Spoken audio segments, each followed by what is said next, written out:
Hey everyone, and welcome to this explainer. Today, we're unpacking the invisible psychological forces that are constantly driving our everyday behavior. We're going to look at the hidden gears and levers dictating exactly how you move through the world. And honestly, it is going to fundamentally challenge how we see our own minds. Think about this for a second. Do you really know yourself? I mean, we all absolutely love to believe that we're these highly rational creatures, right? Totally in control of our choices. But modern psychology, it reveals a very different story. It turns out we're actually just constantly decoding machines. We're driven by memory, fear, and emotional patterns that are operating entirely beneath our conscious awareness. So in a lot of ways, you're the result of processes you literally never even see. Section 1. The illusion of reality. Okay, so one of the absolutely critical truths in psychology is that your brain doesn't actually show you an objective reality. Every single second of every day, it is actively filtering out massive amounts of information just to present you with an edited version. Why? Well, simply to help you survive and make incredibly fast decisions. This means you and I could look at the exact same situation and experience totally different realities, not because one of us is lying or wrong, but because our brains are prioritizing completely different signals based on what they've learned is actually important.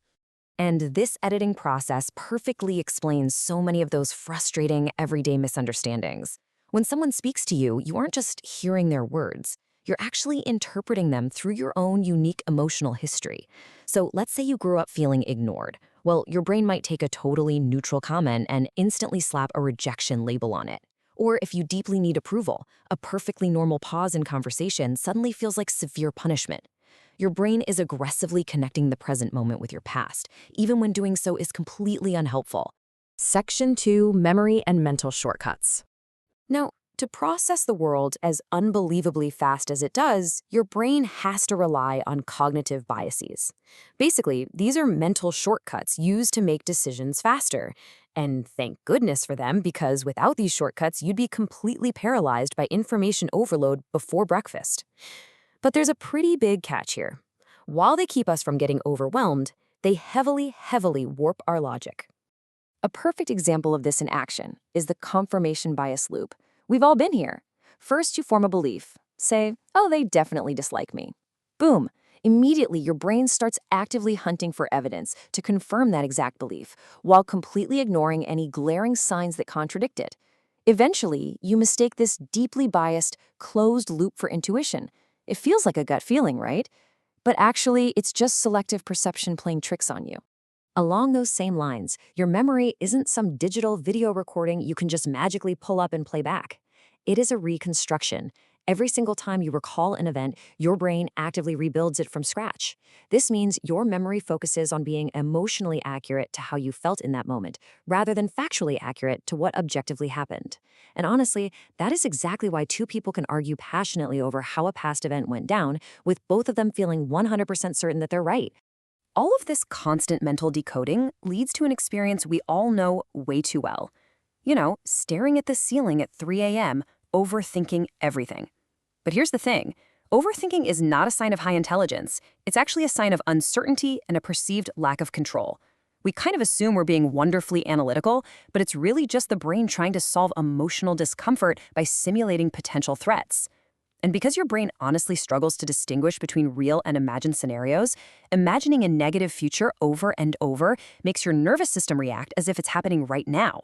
That is exactly why anxiety feels so intensely physically real. Section 3. Invisible emotional triggers. You might firmly believe you're reacting logically to what's happening right in front of you, but very often, you're actually reacting to something much deeper.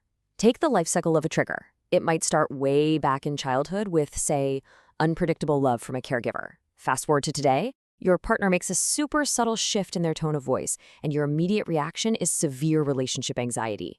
The present moment is just the trigger. Your reaction is a powerful echo from the past. Understanding these automatic strategies is just huge.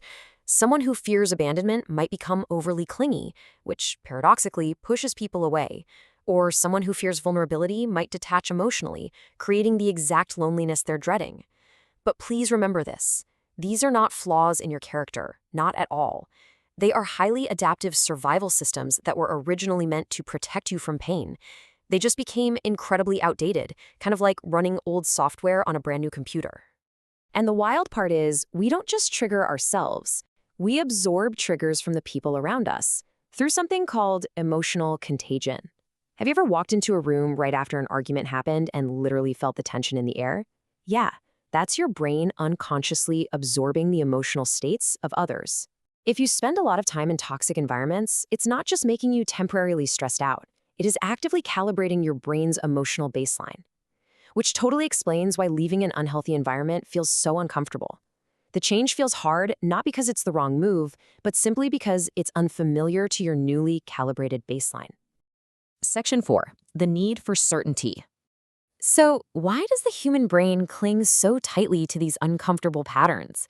Take a look at this massive priority gap here. 85% of your brain's drive is focused on belonging and safety, compared to just 15% for truth and logic. Think about that.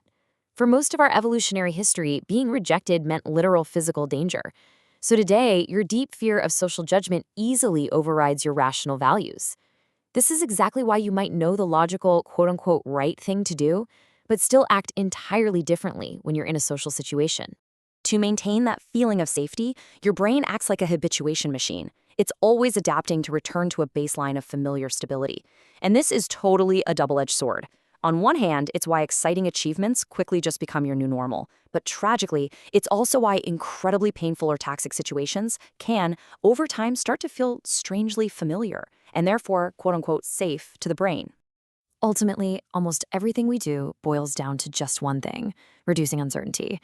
We seek relationships for emotional certainty. We seek routines for environmental certainty.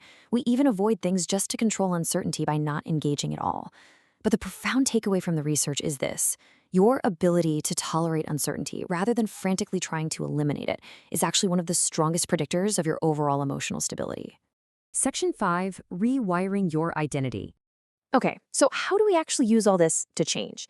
Since we're so driven by emotion, purely logical thinking just isn't going to cut it. Consider this brilliant quote: "Emotion is not the enemy of reason. It is part of it." Studies actually show that when the emotional processing areas of the brain are impaired, people cannot make decisions at all, even if their logic is completely intact. So the goal isn't to turn into some emotionless robot. The goal is deep self-awareness, understanding what your feelings are signaling to you rather than just blindly treating them as absolute facts. To do this, you really need a mental shift. You are not a rigid, fixed personality set in stone. You're just not. You are actually a highly flexible system. Your identity is continually constructed from repeated memories, beliefs, and behaviors. So when you actively change your environment or repeat new habits, your identity literally adjusts. You are far more changeable than you probably believe. So how does this awareness translate into practical daily action? Well, first, simply observe your automatic pattern as it's happening. Second, mentally step outside of that immediate emotional response. Third, and this is really where the magic happens, intentionally create a pause between the trigger and your reaction. Finally, use that pause to act differently. The moment you observe your own pattern, you're no longer trapped inside it. That tiny little space, that is exactly where true personal growth lives. We've covered a lot of ground in this explainer today, peeling back the curtain on exactly how our minds filter reality, build memories, and automatically react to invisible triggers. Once you see your own invisible systems operating clearly, you really can't unsee them. And honestly, that awareness gives you the ultimate freedom to truly take back the controls of your own life. So I'll leave you with this final provocative thought. Now that you see exactly how your invisible machine works, what automatic pattern will you choose to change first?